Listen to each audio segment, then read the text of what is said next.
Okay, hi there, Art One. If you're watching this video, we are taking some time for you to learn some things outside of class to better prepare you for your pastel project and your learning inside of class. So today, you guys are going to be watching this video and taking some notes along the way. I'm going to be checking your notes for completion, and that way I can make sure that you watch this video and that you have the things in your sketchbook that you need for incorporating into your pastel assignment, and then also the information needed for taking your final. So with this video, what I want you to keep in mind is if I talk too fast, pause me or backtrack and you can re-listen to information. Also, if you have kind of a busy time going on, break this video up into chunks. Maybe watch 2 minutes here, 3 minutes there.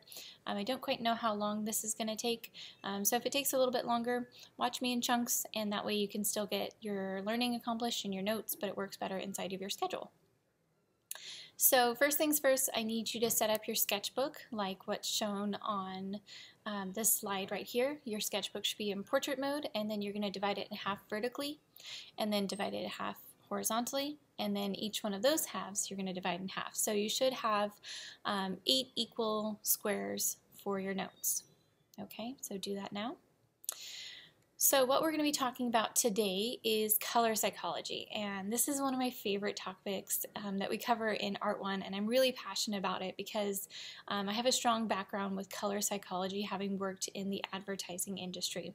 And it's also a really important topic because color psychology, what it deals with is the effects of color on our mood, emotion, behavior, and perception. So if you would please write that down in your first box, title it Color Psychology, and then write down this definition. Color psychology, what we're talking about is the effects of color on mood, emotion, perception, and behavior. How colors psychologically affects us as humans, okay? So why is this important to know about? Well, it's really important to know about in art because as we're working with color, we have to kind of understand how psychologically that color or color combinations are going to affect our viewer when they look at our art. But more importantly, we're influenced by color psychology all the time. It is going into play with the movies you watch, with the products you buy. You're bombarded by the use of color psychology environmentally constantly. So it's really important for you, the consumer, to know what's being done to you because psychologically, you're being toyed with, okay? You're being played. And so if you understand the game, you can go, okay, wait a second, I'm reacting this way because they're using that color on me.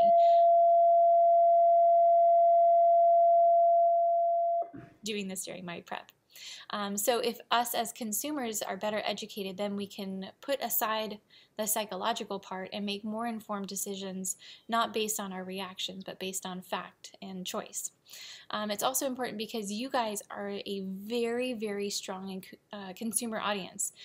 You as teenagers, you are targeted right and left by advertisers because you're starting to have your first disposable incomes. You're starting to get jobs and money in your pocket, but you don't have bills to pay yet. So you're like this perfect audience that has money and doesn't have responsibilities pulling on that money, so they want to try and get you to buy, and manipulate you to do what they want and spend the money that you earn the way they want. So you're a really, really strong target audience for advertisers and companies to really target. So important for you guys to understand too, because you are a very, very important target audience. Okay, so we're going to watch this quick little video clip that has to do with color psychology and environmental color psychology. You don't need to take notes, but I ask that you just watch and kind of take this information, and then we'll kind of talk about it during class.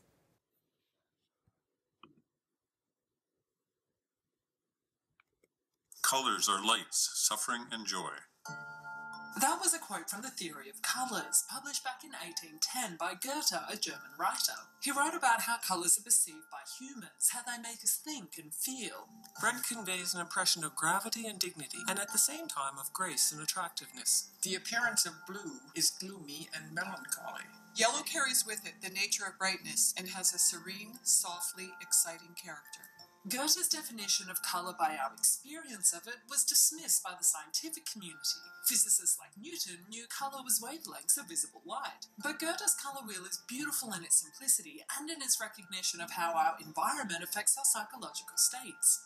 Let's fast forward 200 or so years. In somewhere like Times Square, vibrant, plentiful colour is just part of the landscape. Our use of colour has evolved from the realm of artists to the art of persuasion. Colour plays a huge role in recognising brands, advertisements, and creating the store environments that influence our purchases so much. Research shows red creates a sense of urgency, it increases our heart rate and leads to spontaneous purchases. Blue is calm, cool, and leads us to be more well-considered in our spending. Researchers found a correlation between pleasant emotions and the wavelength of a colour, so people felt more pleasant when they were exposed to short wavelength colours like blue.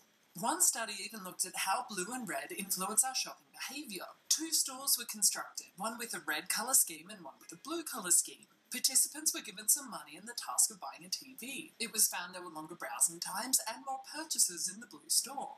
Another study found that shoppers are 15% more likely to return to a store with a blue colour scheme than those with an orange colour scheme. But these studies just group colours and effects together. What about brightness and saturation, the intensity of a colour? And of course there's more than colour involved. There's influences like smell, music, temperature, and salespeople. Atmospherics is the conscious designing of space, including all of those things to create specific effects in buyers. Really the effect of buy, and come back soon to buy more. Supermarkets, for example, consider the height of shelving, the intensity of lights, and the style of floors to create a more rustic marketplace feel so you're comfortable and buy more. As more and more people now shop online, atmospherics and the art of persuasion are evolving into more of a science. Researchers are monitoring the brain activity of their participants while they're browsing and shopping online. One study used fMRI to look at subjects' brains and show them a number of potential products, like different types of chocolate. They found the activation in a certain brain area, normally associated with reward processing, was positively correlated with their decision to buy the product. There are lots of factors in an online environment that lead to the activation of this area and your purchase. Some things you tend to notice. Design cues, like where the text is placed on the screen. Studies have shown that text placed to the right of an item can have more of an influence on someone buying it than text placed on the left. But ambient cues, like music and colour, are thought to be processed subconsciously. Another study showed that a couch sold twice as well when a furniture website had a blue background than when it had a green one.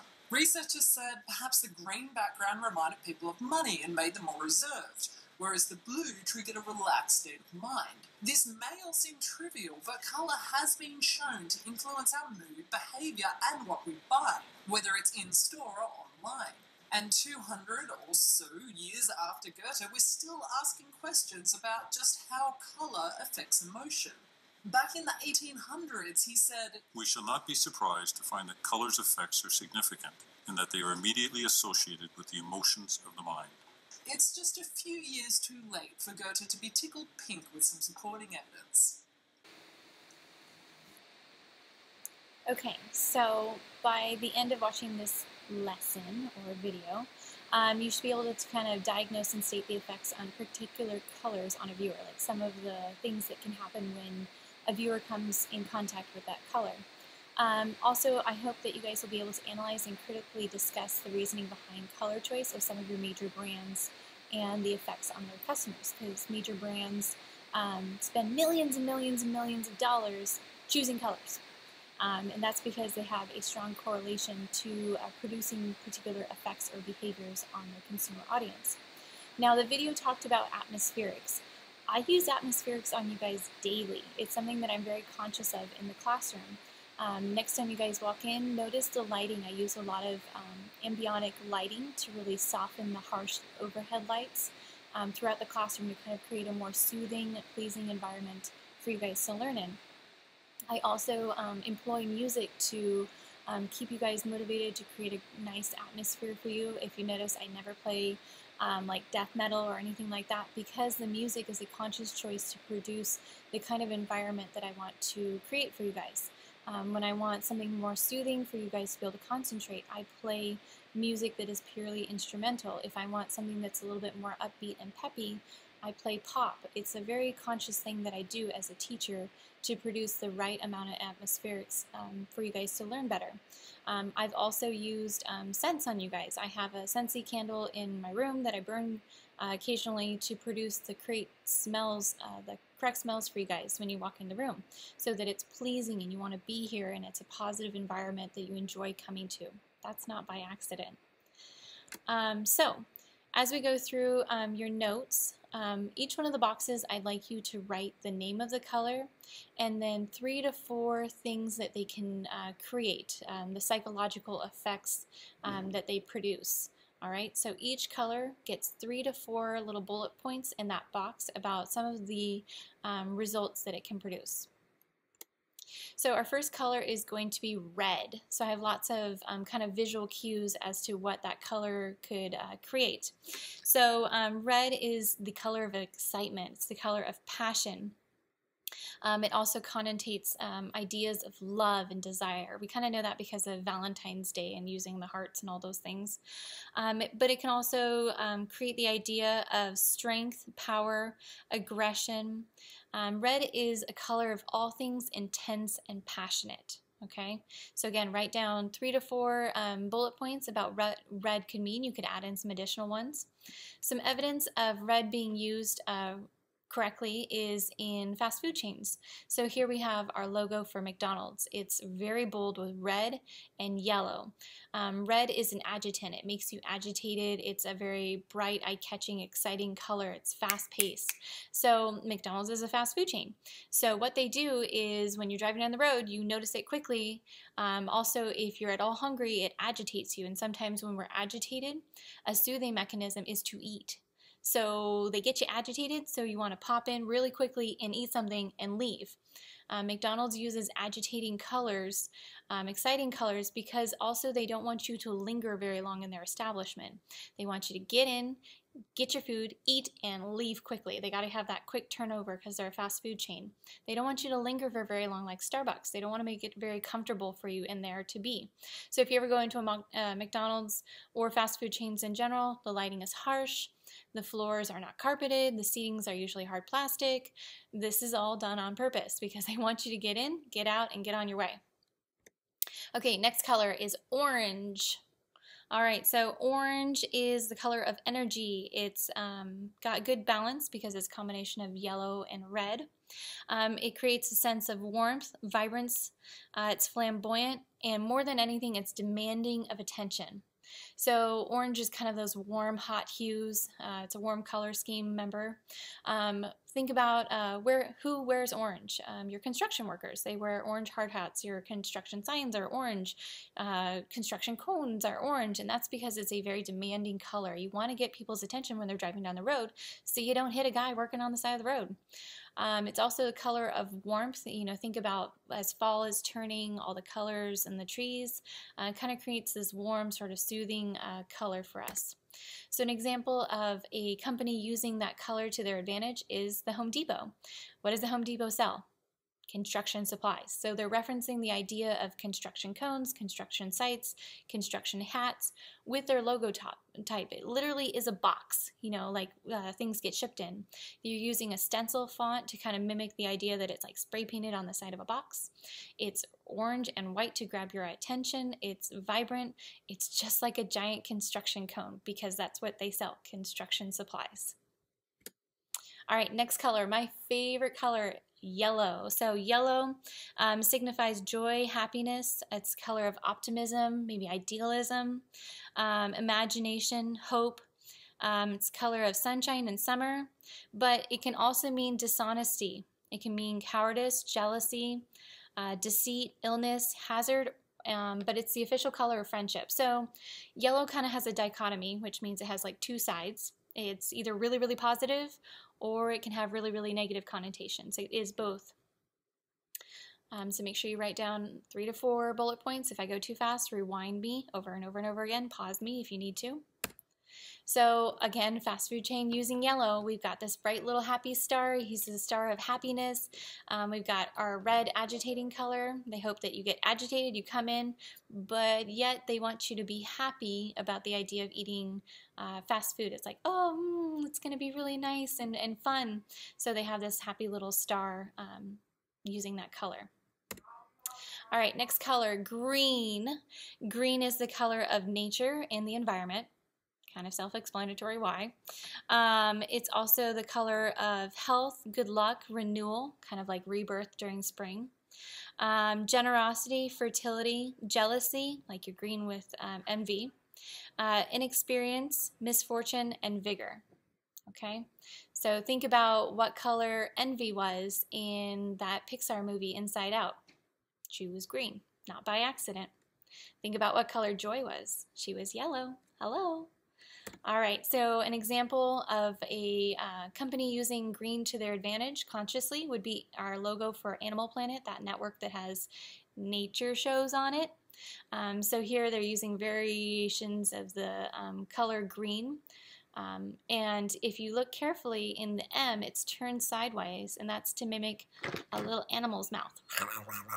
Okay, not by accident. Clever graphic design. Miss W loves it. All right, next color, blue. Blue is the color of peace, tranquility. It's also the color of stability and harmony. It can create the ideas of unity, trust, truth, confidence, conservatism, security, cleanliness, order, loyalty. It also creates the idea of sky and water for obvious reasons, our interaction with nature. Technology, but it also can be the color of depression. You know, thinking back to our cool color scheme examples, we had that picture of the guy all hunched over in pain. So if we're not careful, blue can be a depressing color. Also, you want to be careful about what you put blue on because it's an appetite suppressant. So don't ever make your wedding cake blue because it will not make people want to eat it. So examples of blue being used for its psychological abilities is often found in government agencies. They use blue and white to create the idea of stability, of confidence, that you trust that they will do the right thing and that they will take care of stuff. It's not by accident that Obama's logo was red, white, and blue. We have the O of Obama right here, and he's got kind of the sun rising on like a new day because like his whole slogan was hope. Really, really, really clever use of graphic design and colors to kind of create a psychological connection with this candidate. If you ever look at the debates, the candidates always wear either a blue or dark gray suit, and that's to create the idea that they are trustworthy, that they're stable, that you can believe in what they're saying. They wouldn't wear like a bright pink or orange because that would really set you off as far as a viewing audience. Okay, next color, purple, aka violet. Yeah, the picture was for purple, so I just kept it that, but we call it violet in our class. So violet is the color of royalty, nobility, spirituality. It's the color of mystery, transformation, wisdom, enlightenment, but it can also be the color of cruelty, arrogance, and even mourning. So some of these connotations, these ideas of these colors come from way back when. Way back when, the only way that you could afford to wear the color purple was if you were really, really rich, because the dyes that it took to create the color purple were super expensive. And actually some royalty outlawed anybody from wearing the color purple because they wanted that to be the official color of nobility. So in order to wear that color, you had to be noble, otherwise you were for breaking the law, essentially. So a company that uses purple to their advantage, Yahoo, the search engine, they're kind of creating the idea of like mystery, like you can search for anything on Yahoo and kind of find the answer. Enlightenment is another idea that they're kind of toying with. You know, when you use Yahoo, you'll become enlightened. So again, that's by choice. They're not using orange or some of the other colors because they want to create that idea that you can become enlightened by using their search engine, that it will come with answers. Moving on, we've got brown. Brown is not officially a color on our color wheel, but it is a hue that you come in interaction with. So brown, what it means to us, what we kind of symbolize and understand about it, is it's the color of earth, stability, hearth, home, can be the color of outdoors, reliability, comfort, endurance, simplicity, and we kind of understand that based on what we see in the environment. That's the color brown. Brown is the color of earth, which is very stable. It's also the color of things that bring us comfort, like chocolate, and warmth, like wood, that is good for us. Leather is stable, it's durable, so is the earth, so is wood. It's things that kind of last a long time. So a company using brown to their advantage, UPS. Brown, what can brown do for you? You know, if you invest in UPS, they will get your package there on time. They even have a shield kind of sealing them officially, making it like a badge of honor that, you know, you can trust UPS to do the right thing to get your package there. So again, they're using brown very consciously to convey to their audience that they can be trustworthy. They're stable, they're reliable, they have endurance. All those things that I mentioned, they're trying to convey to their purchasing audience. Another example, your coffee and tea stores. They all kind of use brown and natural colors, although Starbucks has evolved. You know, this was their first logo, and here you can see that they've been able to simplify it down to the point where we recognize Starbucks with just a green dot now. That's how great their marketing is. But your coffee and tea stores use brown and more neutral, natural hues because they want to create the idea of warmth and comfort, because that's what their product does for you. It warms you up, it's kind of soothing. You go to those places and they've got, you know, leather couches, they've got soothing music. They want you to stay and linger longer. In very stark contrast to your fast food restaurants. It's not by accident that Starbucks uses a lot of wood, that they have comfy couches. They want to create a meeting place so you're staying longer, you're drinking more coffee, that you have a reason to go there. Peet's Coffee and Tea, you can even see that they're kind of referencing the more natural look with their type font, their typography right here. You can see it's kind of rustic. It's not perfect, it's not clean. It kind of looks like it's gotten dirt on it over time. And the P of Peet's Coffee and Tea, if you've never noticed, is a mug. Kind of clever, huh? All right, so moving on. Gray. Gray is not officially a color, it's a tone. It's on our value scale, but gray can create psychological effects, so that's why we're going to go over it. Gray represents security, reliability, intelligence, it's modesty, dignity, maturity, conservatism, it's practical, it can also symbolize old age, you know, gray hair.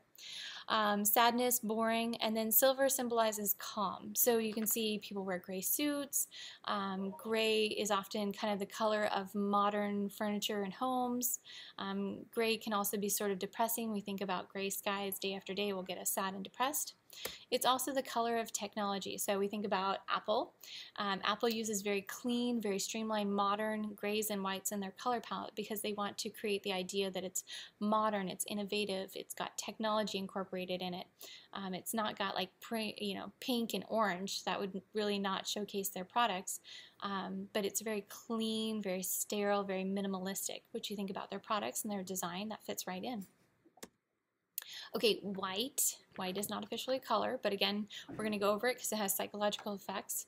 So white is the color of purity, simplicity, cleanliness, peace, innocence, youth, winter, snow, good.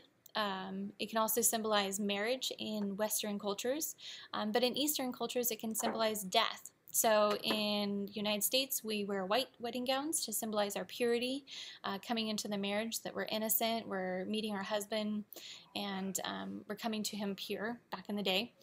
And in Eastern cultures, you would wear white to a funeral. To weddings, you wear red to symbolize wealth and kind of passion. So here we have an example of white being used with our Vera Wang logotype. What does Vera Wang sell? Wedding gowns. She's in the wedding industry. So here you can see she's using the idea of marriage with her white wedding gown logo juxtaposed on the gray, kind of modern, which if you think about her design fits right in. Okay, we've got black. Black is the color of sophistication, elegance, wealth, mystery, fear, evil, unhappiness, anger, anonymity, the underground society. It can also be the color of mourning and death in Western culture. So in our culture, we tend to wear black and gray to funerals to show a color of mourning and sadness. But thinking to where black being used, we've got the 007 logotype. He's the international man of mystery. He's kind of sexy, he's cool, he's a spy, he kills people.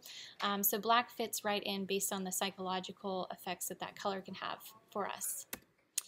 So one last thing to kind of think about how color psychology plays in with your favorite sports teams. Here they're playing with different colors to kind of evoke different ideas. There's a real reason why your sports teams don't choose colors of pink or yellow, like bright friendly yellow, because they want to create a lot of contrast, but they also want you to think a certain thing about their team. And last but not least, like I've mentioned, most of our connections with colors comes from many centuries of interactions with those colors in nature. So blue is water. Sometimes orange and reds can create fear or they're dangerous objects. Green can be nature or things that are reborn during springtime.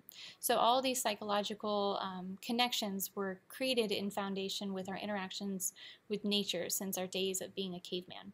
So once again, you guys need to have notes with each one of the colors with 3 to 4 bullet points about what they can mean. If you ran out of boxes, go ahead and make some additional boxes, and I will be checking them for credit